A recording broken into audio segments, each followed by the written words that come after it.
vais simplement poser le cadre général du CFA, comment ça fonctionne par rapport à l'euro. En fait, c'est la mission qui m'a été confiée par Kako Nibuko.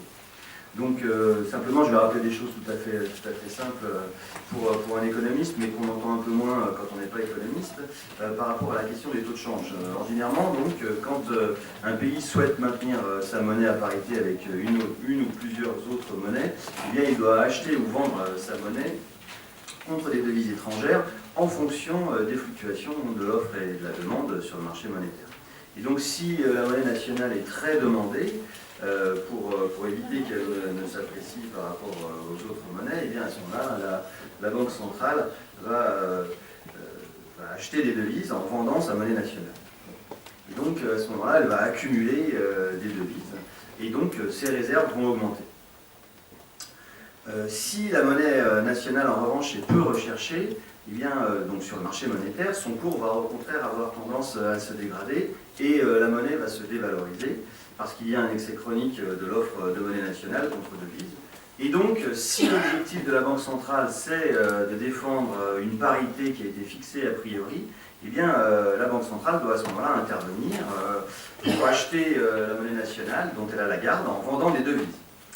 Et donc, la difficulté, c'est bien sûr de déterminer quelle est la parité a priori qui doit être défendue. Il ne faut pas que cette parité corresponde en quelque sorte à une monnaie trop forte, parce que sinon, il faudra des quantités de devises astronomiques pour pouvoir maintenir cette parité.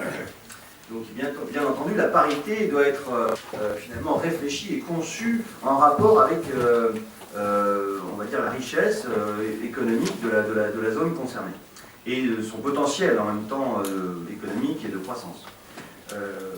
La capacité de la Banque centrale à défendre sa monnaie contre la dévalorisation par rapport aux autres monnaies est donc limitée par les réserves qu'elle a réussi à constituer. Et donc, pour dire les choses très simplement, la capacité à constituer des réserves, de quoi dépend-elle? Eh bien, elle dépend du solde de la balance commerciale. Donc, pour pouvoir accumuler des réserves, eh bien, il faut simplement qu'il y ait un excédent des exportations par rapport aux importations. Donc il faut avoir une bonne compétitivité, une bonne capacité à vendre ses biens et services à l'étranger pour pouvoir accumuler des réserves. Il n'y a que dans ce cas-là qu'on peut justement du coup accumuler suffisamment de réserves pour pouvoir éventuellement défendre une parité a priori, éventuellement qui soit pas forcément trop faible.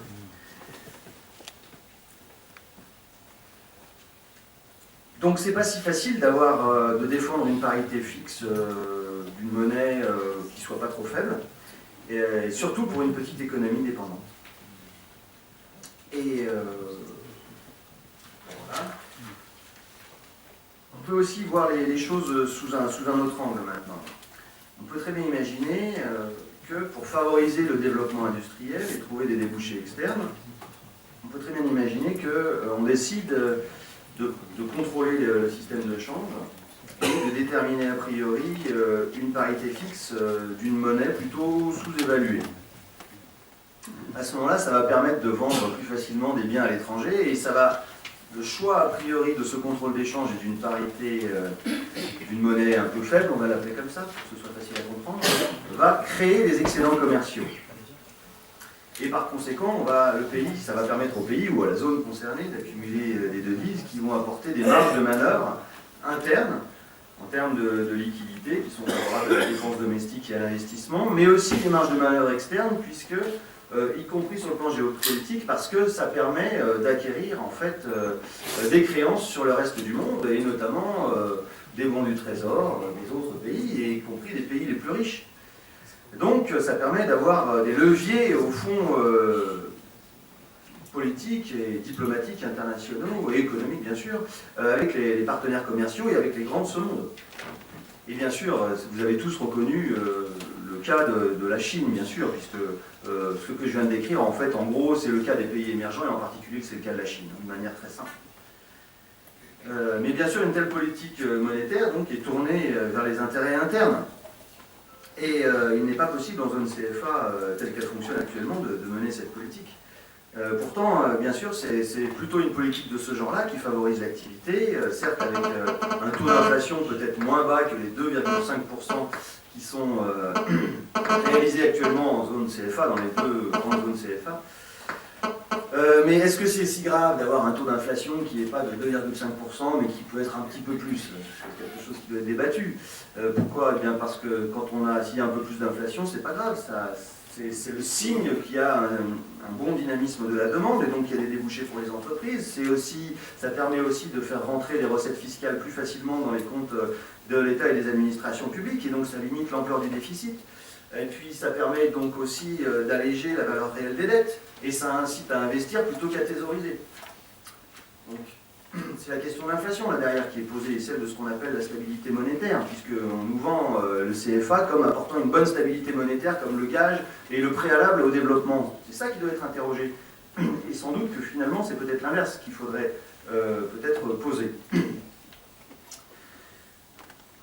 Donc dans le cas du franc CFA, maintenant je vais décrire un petit peu plus précisément l'architecture du franc CFA. C'est bien, j'ai pas encore bouffé tout mon temps. Excusez-moi, je parle un peu vite, j'espère quand même me faire que je me fais comprendre et que je suis suffisamment clair, mais j'ai peur de ne pas pouvoir dire les choses les plus importantes. Ensuite, bien sûr, le débat prendra sa place. La fixité, alors voilà, dans le cas du franc CFA, maintenant j'ai beaucoup parlé de manière abstraite, j'ai parlé un peu de la Chine, on va parler du franc CFA un peu plus. La fixité de la parité entre le CFA et l'euro n'est pas assumée par les banques centrales des deux zones CFA. Mais il est assumé, pas non plus d'ailleurs par la Banque de France ni par la BCE, il est assumé par le Trésor français, c'est-à-dire en gros les administrations qui gèrent le budget de l'État en France. Et ce qui caractérise le franc CFA, c'est que le problème posé par des réserves qui sont limitées ne se pose pas a priori, puisque en gros le principe qui est fondateur du CFA, ça consiste à dire voilà, le Trésor français assure la parité fixe entre l'euro et le CFA, et en échange, eh bien, les réserves de change qui sont détenues en zone CFA, enfin une fraction de ces réserves de change, sont déposées auprès du Trésor. Donc c'est ça que je vais vous expliquer un petit peu, vous allez voir, c'est pas très sorcier. Donc en fait, le principe c'est quoi? C'est qu'il y a une garantie de convertibilité illimitée par le Trésor français entre les CFA et l'euro. Avant c'était le franc, mais maintenant c'est l'euro. Et donc en contrepartie, les réserves de change sont centralisées dans les banques centrales et elles-mêmes en déposent 50%. Bon, avant c'était 65%, et puis en 2005 et 2007, il y a eu un changement qui a fait que dans les deux zones, on est passé à 50%. Donc 50% des réserves de change sont déposées auprès du Trésor français sur des comptes dits d'opération, comptes d'opération qui sont donc ouverts au nom de chacune d'entre elles. Et ces comptes d'opération, bon, en fait, c'est des comptes à vue. Sur lesquels finalement on en parle beaucoup, mais j'ai pas trouvé beaucoup d'infos vraiment pertinentes qui expliquent comment ça fonctionne. Donc moi ce que je vais vous expliquer c'est simplement, surtout je suis pas spécialiste ni du CFA ni des comptes d'opération, donc je vais simplement vous expliquer en tant qu'économiste comment les choses fonctionnent nécessairement. Ensuite je peux pas vous dire administrativement et dans leur livre comment c'est écrit précisément, mais je vais simplement vous écrire les équivalences monétaires ou les mécanismes de base qui ont lieu. Voilà. Et donc ces comptes d'opération qui sont ouverts par les banques centrales auprès du Trésor français, donc sont ceux qui reçoivent les réserves, enfin les 50% de réserves de la zone CFA. Alors il y a en plus une autre clause qui caractérise la zone, c'est que pour éviter que les comptes d'opération ne deviennent durablement débiteurs, parce que par exemple on voudrait changer trop de francs CFA contre des euros, eh bien, il y a une clause qui consiste à dire qu'il ne faut pas que les réserves de change passent en dessous de 20% de ce qu'on appelle la base monétaire. En fait, en gros, c'est les billets émis et c'est le financement de la Banque centrale auprès des banques commerciales. Donc autrement dit, l'idée c'est que les émissions monétaires, je vais le dire de manière très simple, les émissions monétaires en zone CFA sont fondées sur les réserves de change, sont gagées sur les réserves de change, en gros c'est ça le principe. Bon, alors comment ça marche? En fait, souvent on parle de mécanisme et tout, mais en fait, il n'y a pas vraiment un mécanisme, il y a juste une équivalence. L'idée, c'est que le Trésor français donne des euros contre CFA. Et donc, si en échange ou en contrepartie, en quelque sorte, des réserves de change accumulées par la zone CFA auprès du Trésor français. Et donc si par exemple le stock de CFA qui sont détenus par le Trésor en France augmente, eh bien c'est équivalent à une dévalorisation du CFA. Et alors à ce moment-là, le solde des comptes d'opération se détériore. Pourquoi? Eh bien parce que les euros contre CFA donnés par le Trésor sont gagés justement sur ces réserves. Donc au fond, c'est ces réserves qui indirectement permettent de racheter les euros et de ne pas infléchir le taux de change de l'euro lui-même du fait qu'il y aurait une dépréciation du CFA. Donc tout à l'heure, ce qu'a dit notre sénateur, eh bien c'est juste au fond, quand le Trésor donne des euros aux ressortissants de la zone CFA, c'est parce qu'il y a eu préalablement une accumulation de devises. Et alors, bien sûr, donc ça signifie quoi? Ça signifie qu'il y a quelque chose de fondamental qui se passe en matière de politique monétaire. C'est que si jamais le stock de devises accumulées se réduit parce que la compétitivité n'est pas assez bonne, compte tenu du taux de change qui est pratiqué, et bien à ce moment-là, ça contraint à avoir une politique monétaire plus restrictive qui va être moins accommodante et qui va accorder moins de prêts à l'économie, d'accord, pour justement essayer d'améliorer le rapport entre le stock de réserves et les émissions monétaires internes à la zone CFA. On va en gros essayer de réduire la quantité de CFA par rapport à la quantité de réserves accumulées. Donc, bon, là, j'arrive en fait au point le plus fondamental de ce que j'ai à vous dire. Ensuite, toute la discussion, au fond, va découler un petit peu de ce truc-là. Ça veut dire quoi? Ça veut dire que le système, en fait, il est fondé sur une conception de la monnaie qui est extrêmement orthodoxe, et même on pourrait dire archaïque et simpliste, d'une monnaie qui est exogène, où la banque centrale supposément contrôle en fait l'offre de monnaie, et on fait comme si ce contrôle de l'offre de monnaie n'avait pas d'incidence sur l'activité interne de l'économie. Et donc, en gros, ça signifie quoi? Ça signifie que s'il n'y a plus assez de réserves, on dit oh, bah, simplement on va réduire la quantité de monnaie à l'intérieur de la zone CFA, et puis ça va maintenir la stabilité économique, et on se pose absolument aucune question de l'incidence sur l'activité économique, sur le bien-être des populations, et bien sûr, surtout, j'allais dire, sur le rythme d'accumulation et sur le développement économique du pays. Donc fondamentalement, on comprend que les principes de développement économique, d'un certain point de vue, sont toujours secondaires et subordonnés au principe monétaire qui veut que justement on maintient une parité fixe et que du coup on ajuste en gros la quantité de monnaie, ou on va dire les choses comme ça, je n'adhère pas totalement à cette représentation, mais où en gros on ajuste au fond l'offre de crédit, on durcit ou on assouplit l'offre de crédit en fonction de ses nécessités. Bon, alors ensuite, je pense qu'il y aura beaucoup à dire sur la manière dont a lieu l'offre de crédit et aussi la manière dont s'exprime la demande de crédit. Mais je pense que ça, c'est lié en fait au développement lui-même. Bon, ce qu'on peut dire en fait en substance, c'est que le vrai enjeu, en fait, ça serait plutôt au contraire justement de rendre dynamique l'accès à la monnaie, l'accès au crédit, et bien sûr de pouvoir assouplir et voire rompre ce lien fondamental entre la quantité interne de monnaie et le stock de devises. Et donc, ça signifierait de rompre avec d'une part cette fixité de parité qui se double d'une liberté de circulation des capitaux, parce que c'est ça la particularité du CFA, d'accord? C'est ça, cet objet non identifié, cet objet un peu unique au monde, d'accord? C'est qu'il y a c'est à la fois une caisse d'émission, mais aussi c'est une sorte de caisse d'émission, mais en même temps ça se double d'une libre circulation des capitaux qui bien sûr arrange bien d'abord et avant tout les grands groupes économiques qui interviennent en zone CFA, mais qui proviennent plutôt de la zone euro, mais ça arrange bien aussi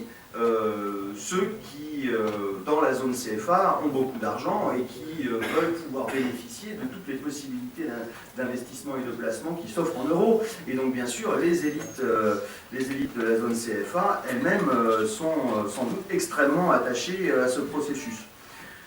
Alors le dernier truc que je veux dire maintenant, avant d'arrêter, même si j'ai pas raconté tout ce que j'étais prêt à raconter, tout ce que j'avais préparé, j'en ai encore beaucoup sous le coude, mais je ne veux pas monopoliser la parole. L'autre truc qui est fondamental à comprendre et qui sans doute qui a donné lieu en fait à nouveau la mise sur le devant de la scène du fonctionnement de la zone CFA, c'est le fait qui a été noté par Kakono Bukpo à plusieurs reprises, et ce qui a fait, vous le savez tous sans doute, un petit peu de remue-ménage au Togo et pas seulement en fait, c'est que eh bien, Kako remarque que le roi est plus, enfin pardon, les sujets sont plus royalistes que le roi, si je puis dire, puisque en zone CFA, non seulement on remplit les obligations contractuelles, c'est-à-dire que bien sûr on centralise les réserves de change dans le compte d'opération, bien sûr on satisfait la condition qui consiste à dire on a plus de 50%.